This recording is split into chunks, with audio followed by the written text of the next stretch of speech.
Hey guys, welcome back to the Objectively Bad podcast. I am one of the hosts here, Chad, and this is my lovely, beautiful co-host, Mr. Dan. Dan, how you doing today? I'm glad you didn't call me Lankman Dan this time. That's an improvement. I thought about it, and I chose not to. Yeah, there was a pause between Mr. and Dan. I could tell. I was I'm like, alright. what else can I do here? Nah, it's just Dan. Yeah. We have very basic, boring white names. There's not much you can really, We really do with them. do. Yeah, It makes it easy for people to pronounce our names, at least. that's true. Well, No teachers in high. Oh, to be fair, actually, there's a lot of people in high school that somehow pronounce my name wrong, and people that still pronounce my name wrong today. yeah, I don't know how you do that. I mean, there's the old Jep story. There is the old Jep story. Which I'll tell now. So we lived in Germany, and the ch of Chad, they don't do that in Germany. It's more of a like huh. Yeah, they don't really it's understand the ch in that language. Nah, it doesn't. It works differently. Is what I will say. It doesn't. The ch sound is non-existent. So it's cold. I think we went to like a Starbucks to get hot chocolate. Yeah, we went to a Starbucks in Odeonsplatz, right next to the Yeah. not the Englischer Garten, but the one before the Englischer Garten. If you're from Munich, you know what we're talking about. You know what we're talking about. We don't remember anything. So we went to Starbucks. I got hot chocolate, and they're asking for a name, and I'm like, Chad. And they're like, cool, we got you. Awesome. And I'm like, no, hold up. You don't have me. I can tell you that right now. Yeah. It's Chad, and then I spelled it out for him. C-H-A-D. I said it really clearly. Yep. And they give me the coffee, or they give me the cup. Yep. J-E-P. Big Jep. Man Jep. Big Man Jep. And to this day, it is his nickname. On Discord, it's Jep. is- On consoles, yeah.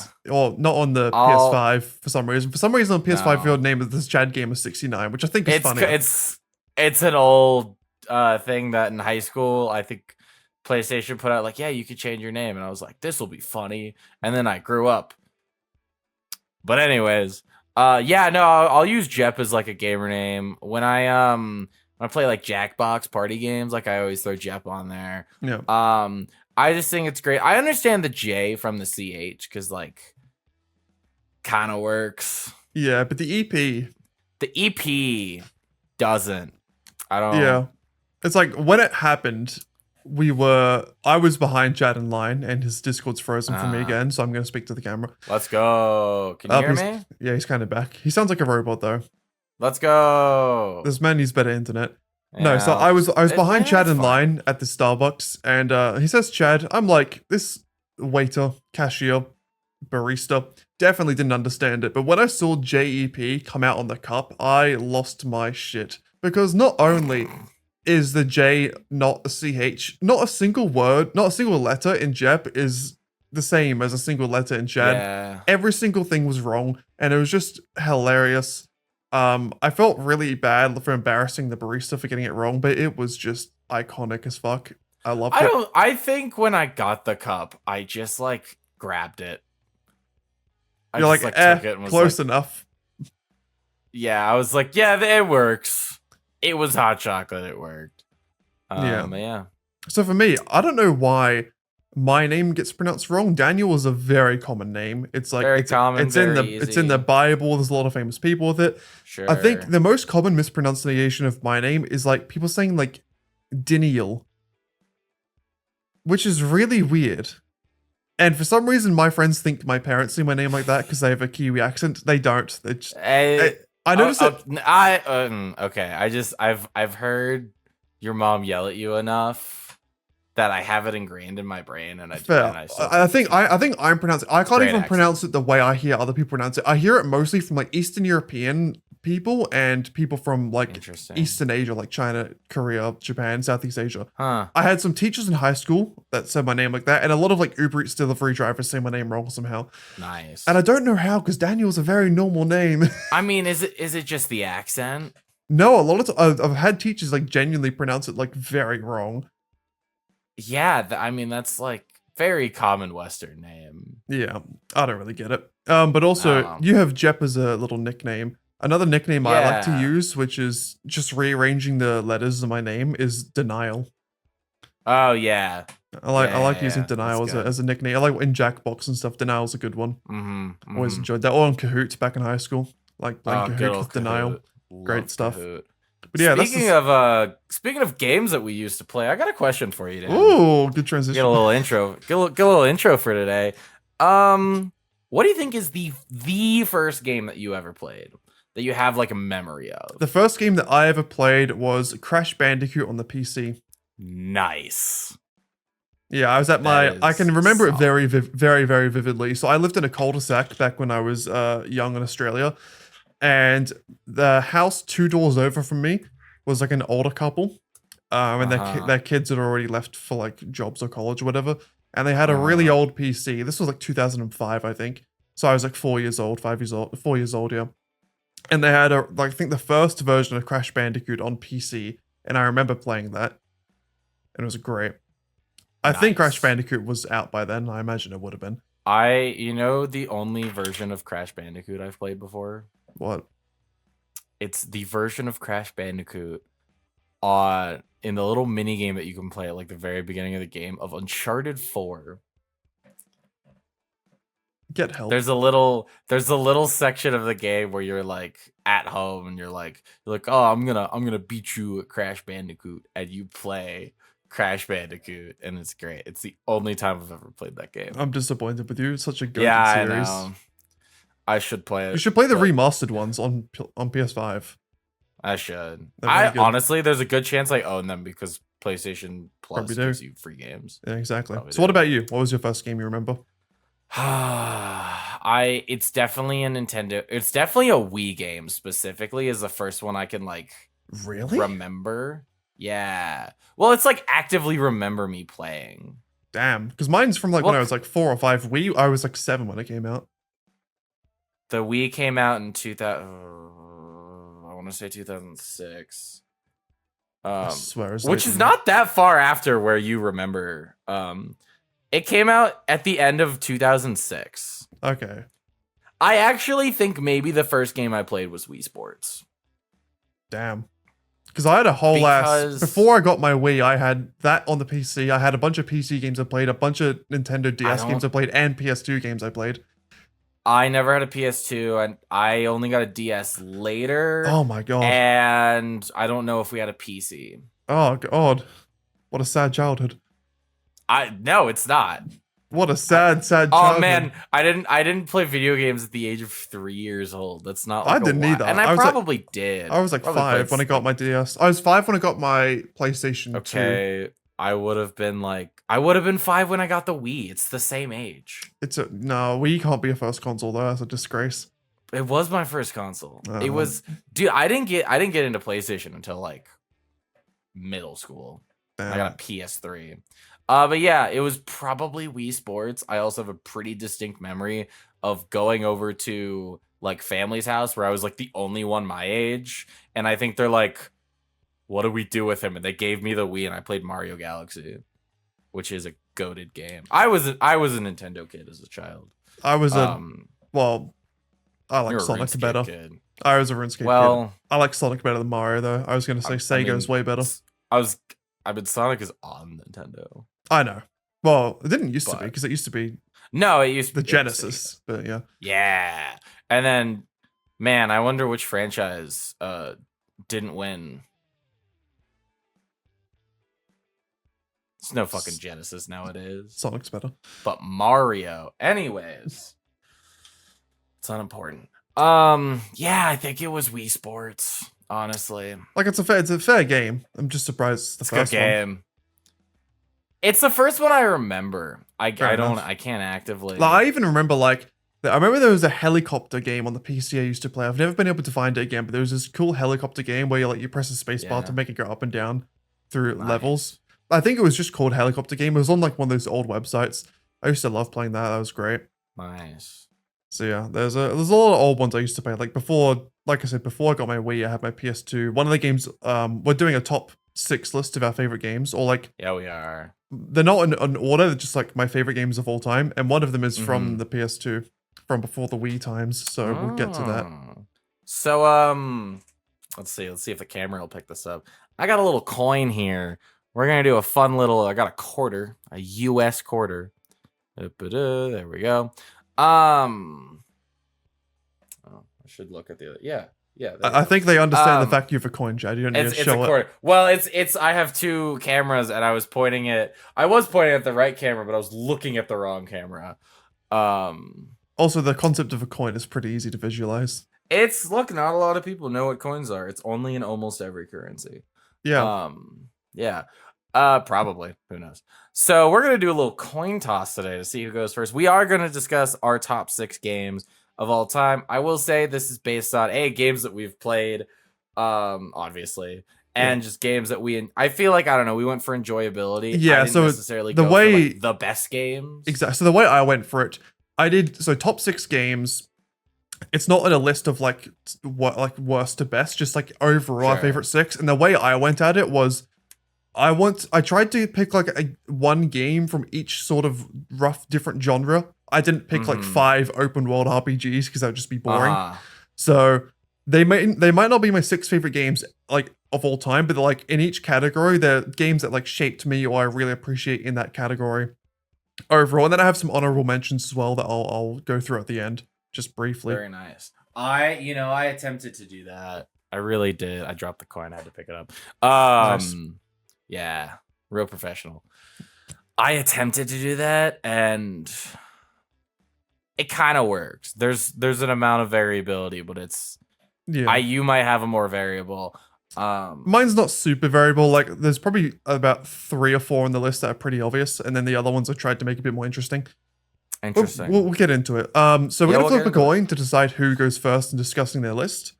And I'm assuming I'll flip the coin. Dan, you want to call heads or tails? Do you want to call in the air? Do you want to call right now? What are you feeling? So if I call, do I go first, or do I get to choose who goes first? You'll get to choose who goes first. Okay.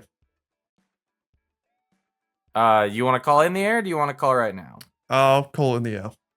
Okay, and we're going. You say it. Heads.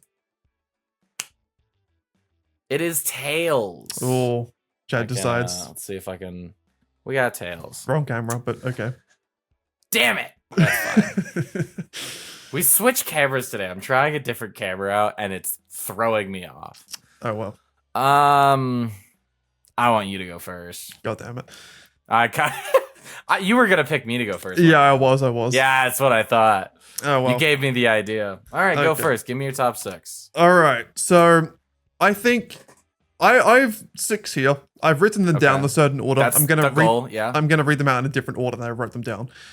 Okay. So I think they're okay. Yeah. Sorry. Is this in order like 1, 2, 3, 4, 5, 6, or is it just top 6 unranked? For me, the list is unranked, but there is one on this list that is standout, my favorite game of all time. Okay, cool. And I'll mention that when I get to it. Okay, cool. They're sort of all favorites for different reasons and for different times in my life, different genres. So I'll mention those when I talk about them. So, but yeah, I think the first one to get into is the obvious one, GTA 5. Grand Theft Auto 5th edition. 5th edition? 5th in the series? Whatever you want to call it. Yeah. Pretty obvious this was going to be in the list if you look at my YouTube channel. In terms of overall enjoyment, like, I don't know if I would have put it on the list if it wasn't for YouTube recently. I've put it on the list. I do love the game. I have been playing it since day 1 of release. But I think I've put it on there, one, because I do like the game, but more so also have an appreciation of what it's done for my life in terms of YouTube and everything. But I could talk about Grand Theft Auto 5 for hours as I have on my YouTube channel. It's been out since 2013. I got it, pre-ordered it, got it on day 1. I think I might have even skipped school for it, possibly. There's a chance. Nice. I remember getting on the first day. I remember watching the original YouTubers. You got Josh Zerka of the Sidemen made a video of how to get the Chrome adder straight away. One of the biggest GTA 5 videos early on. You got Vanos Gaming and his friends, Speedy and the crew. Oh, yeah, I used to watch Vanos. Yeah, Speedy and the crew. Guy. I always preferred Speedy to Vanos, but both very good. Got the Sidemen. I watch so much. Sidemen, still my favorite YouTube group that blew up off of GTA 5. All these amazing creators. I was really into stunting back in the day, so Quebble Cop back before he was garbage. Hazardous, one of my favorite YouTubers ever. Red Keymon before he disappeared from planet Earth. Really enjoyed stunting back in the day. Always loved racing, all the different cars you could get. The story Nice. itself is very, very good. I never finished GTA 4. I was too young at the time, so I can't really compare it to the other Gotcha. GTA games. But as a game in general, GTA 5 is a very fun story. I think we discussed this in a past episode. I picked the ending where you save everyone, same as Of you. course. It's the best ending. I think if you wanted to play it back multiple times, you pick other endings. Yeah, It's the best ending. I agree.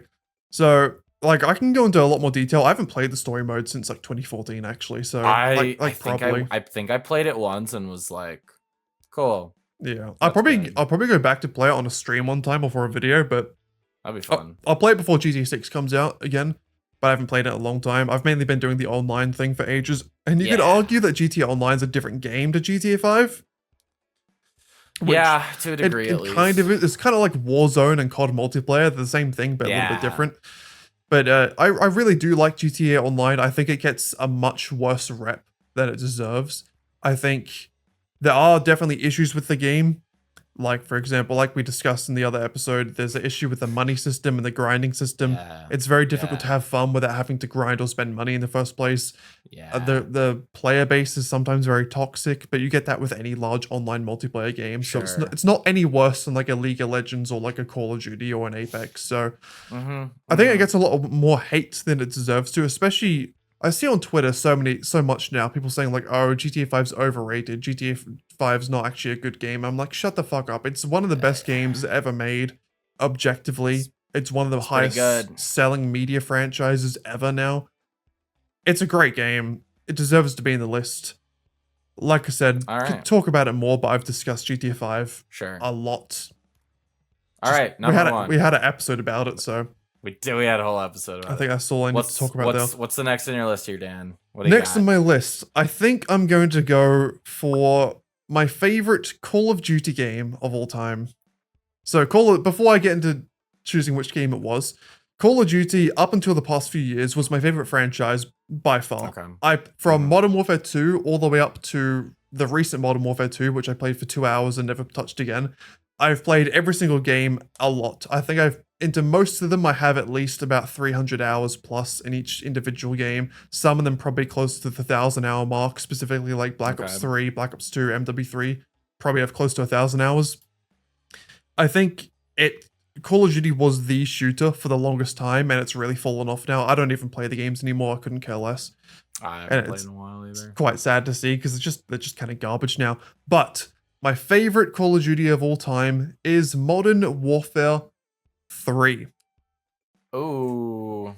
Which is... I'd say it's controversial, but honestly, I don't know. I didn't play them that much. So it's not... I wouldn't say it's controversial in the sense that it's a bad one, because Modern Warfare 3 is probably top 5 objectively in the series, but most people would say Modern Warfare 2 is better. Most people would probably say Black Ops 2 is better. And I think the reason for me why Modern Warfare 3 is my favorite is, first of all, it's the first Call of Duty I played from release date. So Modern Warfare 2 and Black Ops 1, I did play a lot, but I got them sort of a few months after they already came out. Like, I think I got Modern Warfare 2 after Black Ops 1 had already come out. So I got that quite late. And then Black Ops 1 was just a very different game. And I did enjoy the zombies in the base game, but it was just quite different. So I didn't get into it as much. Modern Warfare 3, I got day one and played from the very start. And a lot of people that have played the old Call of Duties will kind of agree that Modern Warfare 3 is a more polished and toned down version of Modern Warfare 2.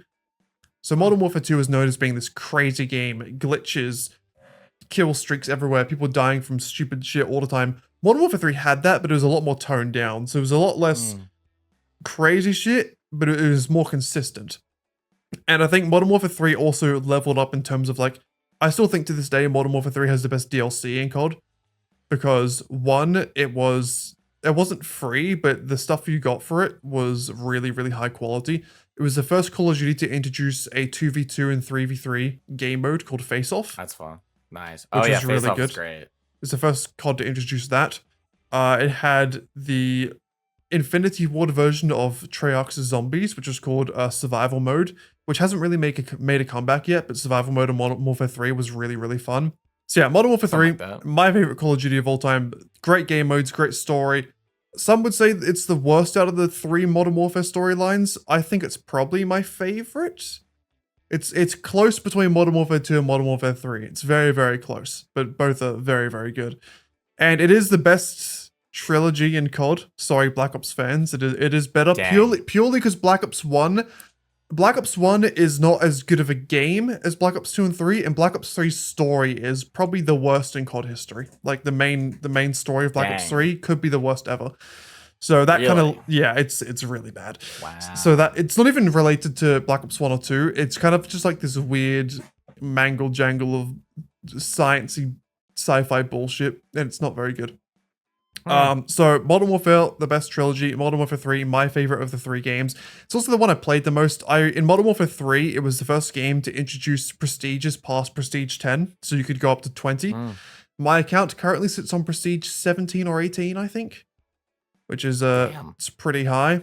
And I was very much back into the montage grinding back in the day. So I was a big sniper. So I got my MSR, which is one of the better snipers in that game, gold, I think 17 times. And you could only get it gold once per prestige. So I got it gold every single prestige. Wow. Which was really fun. So you spent a couple hours in this game. A good few couple hours. It was also, Modern Warfare 3 came out before I moved to Germany. So it was back when I was still in Australia. And I met a lot of good friends it was back in a time where you can meet friends through Xbox Live. And I had a lot of good friends I met through Xbox, through Modern Warfare 3 specifically. And I remember playing with my mate. I think his name was Luke back in the day. I never met him in real life, just through Xbox. We just get on to Modern Warfare 3, put in our support kill streaks, which was another new form of kill streak that came out in Modern Warfare 3. In previous CODs, it was basically you had to get kills without dying to get kill streaks. But in this one, there was assault kill streaks, which was that. Support kill streaks, where you could get kills. It was I think it was score actually, so like capturing flags also added to it. Nice. But you could get it throughout your multiple lives, but the kill streaks weren't as good. And then you had specialist, which is still to this day the best kill streak system in COD, where basically after getting 7 kills, you'd get every single perk in the game at once, and you'd be like a super soldier. It was such a good system. Oh shit. And they've brought it back, but it hasn't been as good. But yeah, we'd run our support streaks because we weren't that good at the game, but it was fun to play. We'd go out there, we'd get all these like cool support streaks. There'd be choppers that would drop in care packages, UAVs going crazy, and we'd just like end a game being like, we are the coolest fucking people. And it was such a good time. Absolutely love Modern Warfare 3. Nice. Your first COD was what, like? COD 4. But but you say COD 4, but it wasn't when COD 4 came out. It was on the MacBook. Yes, sir. Your first COD was COD 4 on MacBook when you were like 16. 14. Big difference. No, I never really played Call of Duty when I was younger. Call of Duty, I've enjoyed it with you guys, but honestly, it's never been like a big thing where I think really only during COVID was when I actually played it by myself. During Warzone times. Yeah, I did love Warzone. Warzone was very good. Warzone was pretty good. I enjoyed that. Warzone was the second golden age of COD. Just that like COVID period. The first golden age was Modern Warfare 2 to Black Ops 3, I'd say. Yeah. Ghost was a bit someone, I don't even know who, it was probably someone in a different grade, ended up getting a pirated version of COD 4, and it was passed around like the entire school. Pretty much, yeah. And we would just play it at like, not all the time, like I was gonna say like we played at lunch, but that makes it sound like no one like did anything. Yeah, we played on like a school trip. We played it during class a lot as well. You weren't in my class at this point, but I remember one day specifically we played it in a physics class in, I want to say 10th grade. And the reason we were playing it in physics class is because our regular teacher wasn't there, so we had a substitute. So of course we're gonna play COD. And during this lesson, I remember this so much. It was the I think you remember this substitute teacher. She was from she was from like the Balkans or something. She's from like Latvia. That's the Baltics, isn't it? She was from like some Eastern European country. Russian-like, but not Russian. And she was very intense. And she liked to pick on people. So we were playing COD. Yeah. We were playing COD casually. And the way you had to get this to work in our school was the school's Wi-Fi would not let you connect to other people during COD. So what you had to do was set up a hotspot on your Mac and connect to other people. But for that, you had to turn off your PC's internet. You had to turn off your MacBook's Wi-Fi to play with other people. So what would happen if you're playing COD in class and then a teacher walks past your desk, because our desks were facing away from the teacher. If a teacher walked past your desk and you quickly alt-tab to a different tab, your internet wouldn't usually be on. So what happened was one of our friends, he was playing, and then she walked near him. We all alt-tabbed, but she only really looked over him, and he didn't have his internet on. So then they ended up having like a 5-minute argument, him and the teacher, about why he like wasn't able to like be doing his work. He says, "Sorry, ma'am, my internet's not working." He was trying his best to lie this whole time. God, that's great. And he's not a very good liar, our friend. He's a goody two shoes. I'm assuming you know who I'm talking about. Yeah. So he's a bit of a teacher's pet at times. So like he's not very good at lying or being like against authorities. We were all just dying and laughing watching him trying to wriggle his way out of this situation. And eventually she just kind of got sick and tired of him. So she left him alone. We all just went back to playing COD afterwards. He didn't know. He was too traumatized. And then That's fair. To this day, I can't remember what she said, but when we were all leaving the classroom, he walked out the door and she made some like snarly comments against him. I can't remember what she said. It was something to do with like him not being able to do his work or something, but it was like in such a rude way. And I literally walked out the door and I started like dying. I was like on the floor laughing because of how ridiculous it was. But yeah, that was a great time. That was your first COD. Good times. That was my first COD. But yeah, Modern Warfare 3. Yeah.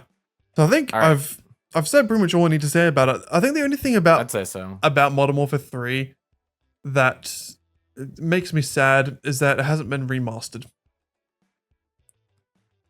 Probably will at some point. Well, the thing is, if they do it now, it's weird because now we have Modern Warfare 3, Modern Warfare 3, and then Modern Warfare 3 remastered. Because for some reason, fucking Activision decided to just restart the Modern Warfare series for no reason, and it's stupid. Yeah. Doesn't make any sense. You have Modern Warfare, COD 4, Modern Warfare 2019, Modern Warfare 2, Modern Warfare 2 2022, Modern Warfare 3, and Modern Warfare 3 2023. Like, fuck off. It's so confusing. I hate it. So funny. And it pains me that like people... at least Black Ops, like when they rebooted it, they were like Black Ops Cold War. Yeah, exactly. Like, it pisses me off because there are now kids growing up that when they're talking about Modern Warfare 2, they're talking about like the recent one. And that fucking hurts. Because Modern Warfare 2, the original Modern Warfare 2, I'd argue is the most iconic shooter game of all time. Nothing comes close. Fortnite may be bigger in terms of public, like the public sphere maybe. But to gamers, Modern Warfare 2, I will say Modern Warfare 2 is objectively like a more highly rated game than Modern Warfare 3. But Modern Warfare 3 is my baby. It's my perfect little boy. It's your child. It's my child, yeah. Spent the most hours on it. First COD game I played from day one. Yeah, just my favorite map on the game is Dome. I think Dome is the greatest map of COD in all time. It's a great map. Yeah, just fantastic game. Top tier. Nice. Never played it. You're missing out, man. I think I started playing like multiplayer COD like with you guys. Like I think probably after like the game or two after Modern Warfare 3. No, it was way longer than that. Was it way longer than that? Yeah. Okay, never mind. Because after Modern Warfare 3, definitely it was Black Ops 2, then there was Ghost, then there was Advanced Warfare, then there was Black Ops 3. I forgot about all those middle games that were shit. I think you started Black Ops 3. Yeah, I did. But it was like late into the cycle. Because I remember... I forgot about Infinite and Advanced Warfare. No, Infinite was after Black Ops 3. Or no, Advanced Warfare and Ghosts. Yeah. Because I remember because when I got to Germany and I met up with you guys and you were my new friend group, none of you had played COD before. I was the only one. So when I introduced you all to COD, I would just shit on you every game. Yeah. We'd be playing like gun game, and like we'd have like a LAN party at our friend's house. We'd be playing gun game. I would win the game in no joke like 2 minutes. It was too easy. It was hilarious because everyone was just so bad. Luckily, you've all gotten a lot better now. Well, yeah. Which is helpful. I mean, when you have a kid that has played COD for years against people that have never done it, you can expect what's going to happen. Yeah. Was it for you? Did you just not have an interest in it, or was it a type of thing where your parents didn't let you play shooter games and violent games when you were younger? I don't know if they would have let me or not, but I don't think I had much of an interest in playing it. Fair enough. I also didn't. I'm trying to think. I don't think I've necessarily played. No, you know what I did is like when you were playing COD, I was playing Minecraft. Minecraft came way later though for me. I was playing COD like a couple of years before Minecraft.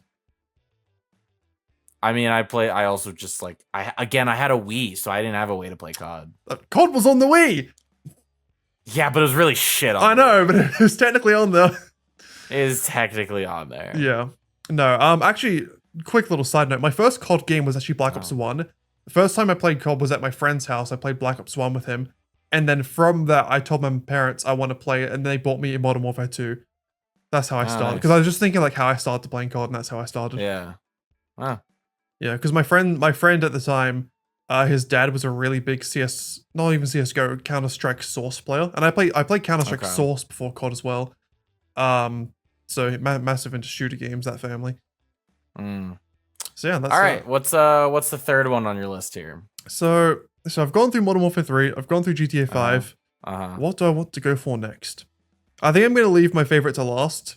Sure. So I'm going to go for what I consider to be the best story game of all time. Okay, this is going to be very interesting. Now, I was debating between two games for this like slot on my list. And the one I decided not to go for was The Last of Us. Okay. So Last of Us came out 2013, 2014, something like that. Something like that. Obviously, it's a TV show now. Haven't played the second game, but the remaster's coming out this month, which I'll play. I played the first game initially when it came out. Never finished it. Got like 4 or 5 hours in and was too difficult for my young boy hands. Sorry. So I replayed it recently about a month ago, and it is incredible. It's such a good game, incredibly well told story. But what'd you choose over it? The game to beat it, and I do actually have to admit I haven't actually completed this game either. But it's a game series. So I haven't I think there's 4 of them, and I haven't played the 4th one yet. Okay. But the first 2 are the ones that really matter. So that's all that matters. But if you know what I'm talking about, you've probably guessed it already. But it is the Telltale series, The Walking Dead. Oh, I didn't guess that whatsoever. For people that know of the game, they probably would have guessed it from that weird explanation. Because there's 4 games, so there's part 1, part 2, part 3, and part 4. Sure. And each one has like a massive time jump in between them. But The Walking Dead, I think, is the best told video game story of all time, or at least from games that I've played. And it's different because it is very much a story-driven game. It's not like an action game you're playing through. It's very much based on like decisions you make, talking to people. There's a little bit of gameplay in here, but it's kind of played like a visual novel. It's a Telltale game. You're picking options. Exactly. So my favorite of the games is part 2, which might be a bit controversial. I just liked part 2 a little bit better. But great series. Part 1, you play as Lee. I don't actually fully remember what his backstory is. He's like, he may have murdered his wife or something. He was going to prison. He was being sent to prison at the start of the game, but that's when the zombie apocalypse happened, and he gets wiped out off the side of a highway, and he wanders into the first house he sees, and there's a little girl called Clementine. Clementine in the first game, I think, is like 7 or 8 years old, and her parents were away on a holiday trip at the time, so she was left all alone. And the game basically is a journey of Lee taking on his surrogate daughter Clementine through the zombie apocalypse. Very similar to The Last of Us, like very, very similar. Yeah. In terms of like the base setup of it. But in the game, you have a lot of decisions to make, and your decisions have consequences. You will always see a lot of memes about like in the top right of the game, if you make a bad decision, it'll be like one of the characters. Everyone hated this, or yeah, it'll be like someone will remember that. Yeah. And you get a lot of memes based on that. So a lot of your decisions have like really big consequences. It could decide who lives or dies. It could decide how the end of the game happens. It could decide which path you take. And it's I think it was one of the first games to do that like really, really well and constructed in such a way that had such an emotional like hold. And I think there's a little like visual novels from Japan back in the day that were like just images. But this was like an actual full-on game as well. You actually moved your characters. You actually like looked at stuff. You can sometimes use guns. And it was really well done. And if you haven't played The Walking Dead Part 1 or seen Part 1, I'm going to spoil the ending for you. So if you don't want to hear the spoiler, skip ahead a bit. But at the end of Part 1, your main character Lee gets bit by a zombie, and you either have to choose to let him turn, or as Clementine, you have to kill him. And it is one of the most heart-wrenching decisions in a video game ever, having to kill the person that like basically saved you and kept you alive this whole time. It is absolutely terrible.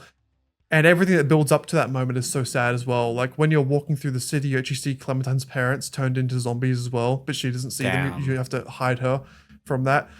It's such a well done story. And in part one of the families you meet is a family with a father called Kenny and his son called Duck.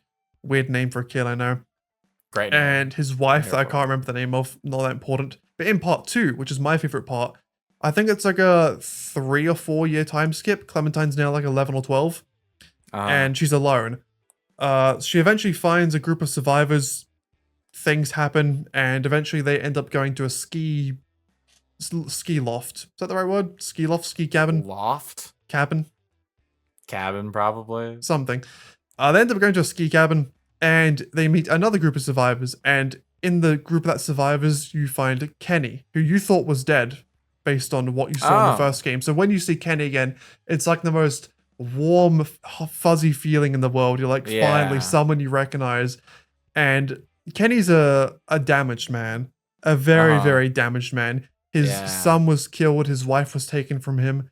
He's old. He's bitter, and he's quite rude. He's quite mean, honestly. But when he sees Clementine, kind of almost like a second daughter to him, alive, he kind of is. He's so happy. It's like his world has come back alive. And this in the relationship that develops between Kenny and Clementine's one of my favorite in the game, even if it is quite toxic at times. Like there's a big video made on part 2 of The Walking Dead about Kenny's character being like kind of like a toxic father, and he is like he's a very damaged bad person in the end of the game. But I love the relationship that develops and the story that unfolds in part 2. And part 2 has a lot more of a differing ending to part 1. I think there's like 6 different endings you can get. Oh, cool. So there's one where you stay with Kenny. There's one where Kenny takes you to a fort, like a safe area up north and leaves you. There's one where, like, again, spoilers, Kenny dies and you go with someone else. And there's like 2 different paths that can come from that as well. A lot of different ways you can end the part 2 game. But it's very good. I remember the first time, I didn't play them initially. I just watched playthroughs of them. It's like part 2, I watched PewDiePie's playthrough, and at the end, he was like crying at the ending, and so was I. Because it's very emotional. And just fantastic game. I need to replay them to get like a better understanding of it, because I haven't played them in a long time. Yeah. But they're incredible. Part 3 is another like 3 year time skip, and Clementine's on her own again. And she's also taking care of the baby, who was a baby that Kenny had with another woman in part 2, which is sad because then now she's kind of doing what Lee was doing to her, taking care of this kid in the world. And I don't remember the ending of part 3, and I haven't played part 4, so I can't speak on those. But part 1 and part 2, at least, the Walking Dead Telltale series, favorite story game of all time. I should go finish them. I will at some point. Just incredible. Good so stuff. good. Better than the TV show. That's all I'm going to say. The TV show is not terrible, but the game is so much better. I think the TV show is fun. I watched the first 4 seasons and I think I stopped. Yeah, I watched like 5, but the game is much better. Much better. Sure. I mean, yeah. Similar to like The Last of Us. Game's better than the TV show. Yeah. Number 4. Let's go with a game I've mentioned on this podcast already a few times. RuneScape. Yeah. If RuneScape didn't pop up here, you'd be lying to me. Yeah, no. Because I know that RuneScape. So I have a question for you before you get into RuneScape. Sure thing. Is RuneScape number 2? Probably. Okay. I'd probably say it's my second favorite game of all time, yeah. Okay. So right, go into it. RuneScape, whether you choose old school RuneScape or RuneScape 3, I don't really care. I've played RuneScape 3 more in my time, which is the original game, but I've been playing it OSRS recently a lot more. So whichever one you pick, doesn't bother me. I like both. RuneScape is the best MMORPG ever created, and nothing comes close, and I will die on that hill. All right. RuneScape has the best questing in any game ever, and I will die on that hill. RuneScape has the best soundtrack in any game ever, and I will die on that hill. Get in the comments. Is he wrong? I I don't have an opinion. The reason- I haven't played the game. I can't say anything. I think questing before. I've mentioned there's not a single quest in Yeah. the game that isn't that like every single quest has a Is unique like a fetch storyline. quest. There's no fetch quests at Yeah. all. There's no like kill quests. Yeah. They all have storylines that all interlock to each other, and also all the quests help you unlock different parts of the game. So there's like an elven quest line which starts in a city in East Ardown, which is a city in RuneScape, and it's like this 8 or 9 quest long saga, which by the end of it you unlock the elven city of Prifddinas, which is one of the most exclusive areas in the game with all these cool things. There's another quest line where you're dealing with vampires for like 6, 7, 8, 9 quests, and it unlocks this vampire city and these cool bosses and raids, and there's so many things in the game that are locked to these quests, which may sound restrictive, but it's not really. It just kind of gives you more motivation to go ahead and do these quest line stories. And even if you don't want to listen to the story, the quests themselves, you can just do them without having to listen. You can just skip the dialogue, and they're still very fun. Now, my reason why I say the soundtrack is the best of all time is because RuneScape has a soundtrack. There must be like 500 plus songs, all individually created for the game. So like each new region, each new boss, and not even region, each like new area in a region. Like you walk like another minute away, there's a new soundtrack that plays, and there's like 500 or so different soundtracks that have been exclusively made for this game, and they're all extremely well done, very high quality orchestral soundtracks that people have like praised in the past for like being of great quality. And like some of them are extremely iconic. The RuneScape main theme is iconic. Sea Shanty 2, one of the most iconic gaming tracks of all time. And they're just go to the soundtrack. It works with the game so well. I'd say it's on a similar level to Minecraft, where like the ambiance of it is just so perfectly matched with the world you're in. So that's why I think the soundtrack is the greatest of all time. And then in terms of just the game itself, so it's been out since 2001. I think technically there's other versions of RuneScape that have been out since like 1998 or something. It used to be called something else back in the day, but I can't remember off the top of my head right now. But the RuneScape we all know and love, RuneScape 2, came out in like 2001. And then it developed into RuneScape 3 in 2013, which is basically just an update of the game. Okay. I've been playing since 2008, and I've been playing on and off since then, but I probably have at least a couple thousand hours logged into the game. And in terms of just why it's so addictive, most MMORPGs are very grind heavy, so they lock you into the game for countless hours, but RuneScape is probably the most grind heavy out of all of them. There's probably some other one And that's you love grinding. Yeah. Exactly. You're a grindy man. Stop it. There's probably one game that has a bit more of a grind in the background, but like RuneScape, the iconic thing about RuneScape is getting a skill to 99. And the funny thing, I want to ask you a question, Chad, actually. Yeah, ask me a question. What is half of 99? Well, so technically speaking, it would be 49.5. Okay. 49, you could say, if you 49 or 50 if you wanted a whole number. I'll choose either of those. Sure. Well, you would be wrong. Ah, man. Half of 99 is actually 92. What? So RuneScape has a leveling system where obviously each level, the XP you need to get to the next level exponentially goes up. Yeah. Oh, I see. Okay. Yeah. So to get a skill to 99 in RuneScape, I believe it's something like 14.3 million XP. And half of that at 7.1 or so is level 92. It's 92. It makes sense. So it's a very iconic that is very thing for exponential. RuneScapers.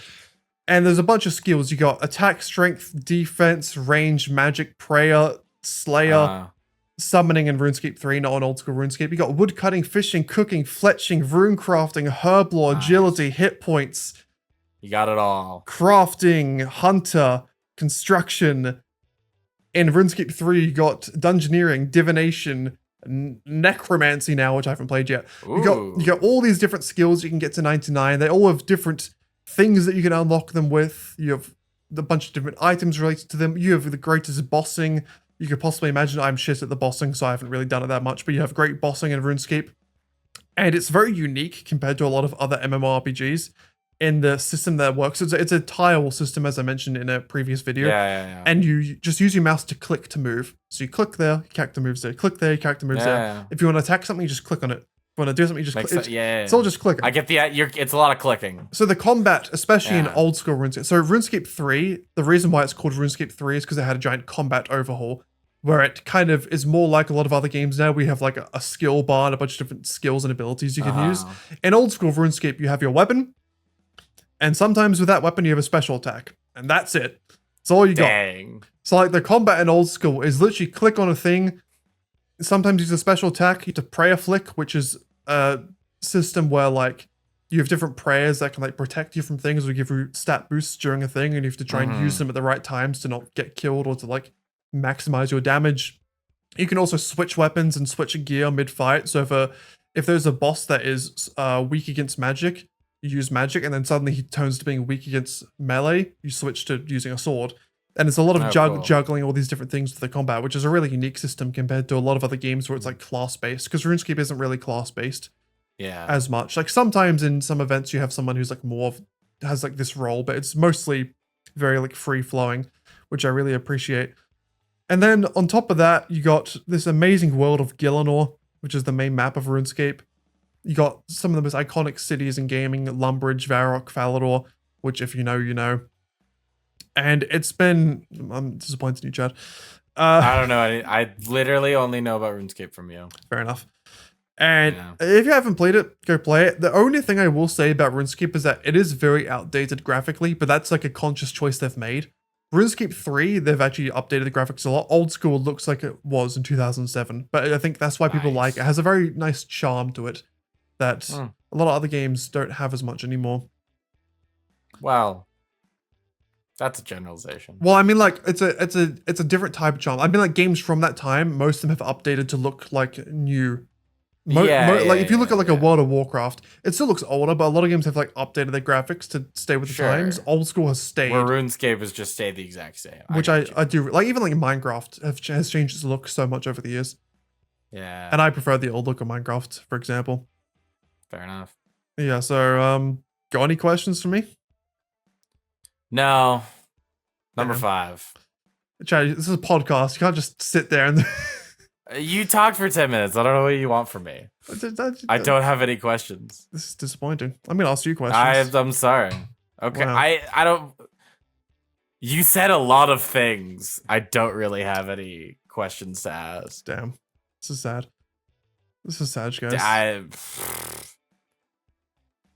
Nothing. Okay. Said everything's really good about it. Yeah, pretty much. I'm just looking at. I have nothing to. I'm trying to think. The reason why I'm extending this conversation is I'm trying to think if there's anything else I want to say about it. Okay. Stalling for time. Yeah. Oh, one thing I can mention, which isn't the game itself, it's the YouTube scene around RuneScape. So obviously, in Minecraft, music videos were very massive back in the day. Yeah. Did you watch them at all? Not at all. God damn it, for fuck's sake. I need someone else on this podcast. Wait, RuneScape or Minecraft? I said Minecraft music videos. I'm sorry, I just blanked. Oh my God. I wasn't. Chad. Yeah, of course I watched Minecraft. Be attentive, Jesus. No. Fucking hell. Had to get my agua. Yeah, I watched a ton of Minecraft back in the day, yes. Okay, so before that, RuneScape music videos were very massive. Okay. So it was basically, because in RuneScape, the way the chat system works is you type in chat, there's a chat box, but also goes above your character's head as well. There's like yellow text goes above your character's head. Very iconic in gaming as well. And so what with the music videos, they'd just like put the lyrics, it would be like kind of like a lyric video, and they'd like be in different places, they'd dance and shit. Very typical music video type thing. And to be honest, RuneScape music videos shaped the music I like today. Like fully shaped it. So like a lot of the most iconic ones I can remember from back in the day, you got like Linkin Park songs like In the End. And, you got 30 Seconds to Mars, Attack, which is my favorite song by them. Jared Leto's goated with the I just music. love that the second band, you're like Linkin Park are kind of 30 Seconds to Mars. Hey, they're good. They're good. I enjoy them. I just think out of everything. If anything like could have been, I wasn't expecting 30 Seconds to Mars. They were big back then with that scene. No, they were. I know. The Offspring, You're Gonna Go Far, Kid. Another great song. Love the Offspring.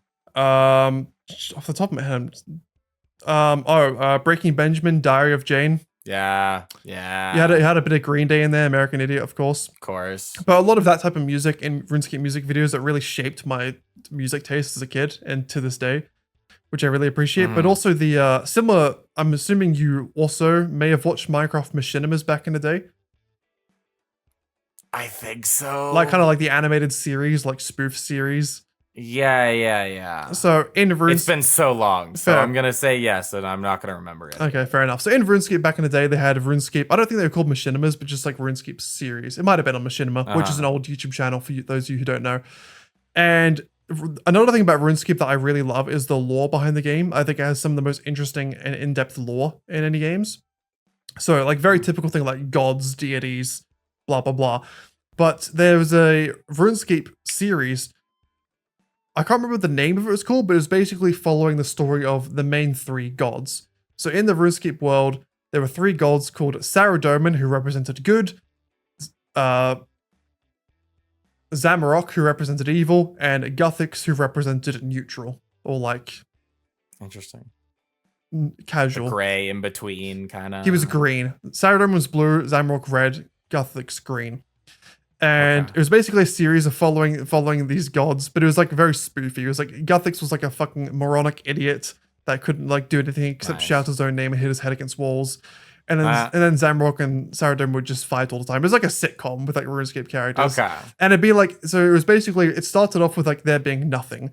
And it was just Saradomin and Zamarok in a void of nothingness, and they were bored for 1 billion years. So they created the world, and then they had to learn how to live in this world they created. It was kind of basically just like gods being put on Earth and like putting them into these weird situations and see what happens. And it was a great series. It was really funny, and I think a lot of that sort of like humor as well defined me early on, which was just great.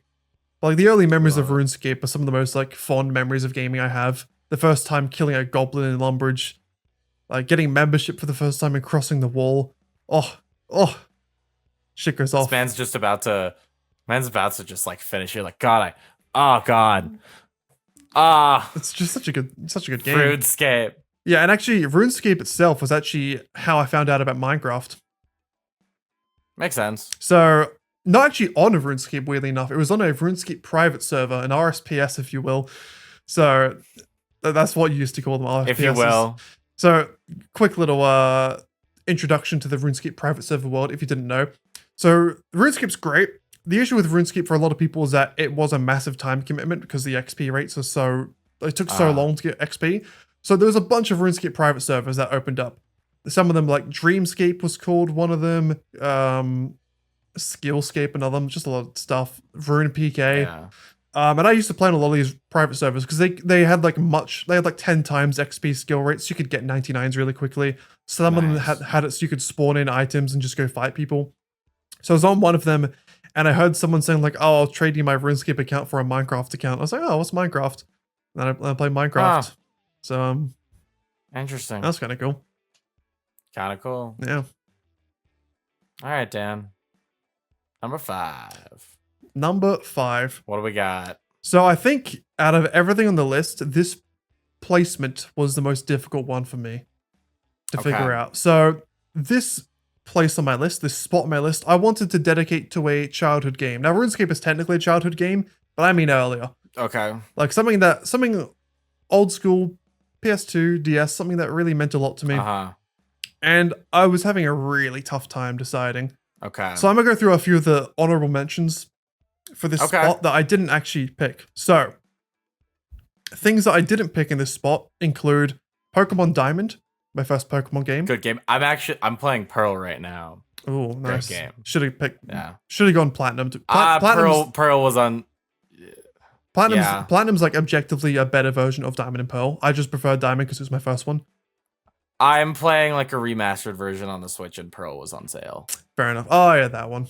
I would have picked Diamond if it was on sale. The remasters weren't actually that good, to be honest, but they didn't live up to the first game that much. They're still fine. They didn't live up to what a remaster should have been. They're kind of just the same game with a different. It's basically just a port over. Yeah, exactly. But yeah, Pokemon Diamond didn't make the list. Need for Speed Underground 2. Also Okay. narrowly missed out. One of my favorite racing games of all time. Probably my favorite racing game of all time. Probably tied with like Forza Horizon 1, I'd say. Nice. And then Tony Hawk's Underground 2. Nice. Great skateboarding game. My favorite one of all time. I know there's others that people will probably say are better. That one's my favorite. Specifically the World Destruction Tour part of it. Get to go around these different countries and play as all these different characters. You get to go to Sydney at one point, which considering Cool. I lived in Sydney when I was younger was really cool. Yeah. So yeah, those games just missed. Oh, another game that just missed out was Jack 3 from the Jack and Daxter series, Nice. and also the original Spider-Man 2 on PS2. Nice. Another great So game. what made? So Dan, what made the cut? You need to stop doing that. It's gonna. No, Okay. I enjoy it too much. So the game that made the cut was Ratchet and Clank 3 Up Your Arsenal. Nice. Yeah. So I don't I know. haven't played it. But God, yeah. fuck it. I need my other friend on this call. He's played it. I can name drop him. He's been in a video. Alan. I need Alan here. He's played it. So Ratchet and Clank 3 Up on Arsenal. I don't know if it's seen as the best Ratchet and Clank. I think it's typically between 2 and 3 are seen as the best ones. 3 is my favorite. Okay. It's the one I've played the most. And I think it might have been the first game I got on PS2. There's a good chance it was the first game I got on Okay. PS2. Either that or number 2. I think I got Ratchet and Clank 2 and 3. I think I got them at the same time with my PS2. And one of those was the first game I played. Ratchet and Clank is a great game series. It's been making comebacks recently. I don't think it's ever really lived up to the hype of the original games, but it's Okay. alright. Had a movie as well, which was kind of mid. Up Your Arsenal. Oh yeah. Yeah, had a movie. Forgot about that. I don't think I actually ever finished Up Your Arsenal. This is a common theme with me when I was younger. I didn't really finish games because if they got too difficult, I'd just kind of stop. But I played Sure. through a lot of it. And the general gist of Up Your Arsenal is I think this is the general gist of most Ratchet and Clank games, but you fly to different planets in this one and go through different level zones, kill enemies, kill bosses, do fun things. And Yeah. Up Your Arsenal was the third one in the series, which had more weapons on your weapon wheel, different upgrades to your weapons, had a spaceship you could customize, which is really cool. Nice. And there was also mini games within the game. There was a mini game. It was called like General Captain Kirk, right? Yeah, Captain Kirk's mini game, which was like a 2D side scroller mini game where you play as a character in the game, but as like a video game. It was Yeah. strange, but it was very fun. It was like a side scroller Weird. game of him. Had a lot of fun playing that, even though it was quite aggravating at times. But yeah, it was great. You fight this evil robotic man as the main enemy. I can't remember the name of him. I probably should actually. Mr. Robotnik. No, Dr. Robotnik. There we no. go. What was his name? Sorry. I Doctor got the Doctor Nefarious was his name. Oh, nice. Yeah, so Doctor Nefarious is the villain you fight Yeah. against in Ratchet and Clank 3. And I can't really say all that much about it because I don't remember it all too much. Like, I remember like things off the top of my head, but like me explaining like levels and stuff is a bit difficult in a podcast format. Yeah. Just a great game. You fight like, so the guy you play as in that video game inside the video game, his name is Captain Quark. I was gonna say, I'm like, Captain Kirk is Yeah. I knew little bit of Star Star Trek. Trek. Yeah, I knew it was something similar. Captain Quark. Sorry. There you go. So in the second, same difference. in It's the- the same thing. Yeah, I think in the second or first game he is an actual superhero, and then in the third game he is he becomes like a savage beast of the jungle. Interesting. I can't remember the Weird. story exactly. I think he like lost someone and lost his mind a little bit. So you end up having to Oh. fight him, and when you beat him, you take him back to your base, and he's basically like a shell of a man. He acts like a monkey. Oh no. He's not very smart for a while. But then I think he gets his intelligence back at some point and he helps you. That's a Nice. fun little part of it. But yeah, just great game. There's a good few platforming sections in the game. A good few like puzzle sections where you have to use weapons to like shoot light beams in different directions to unlock doors and stuff.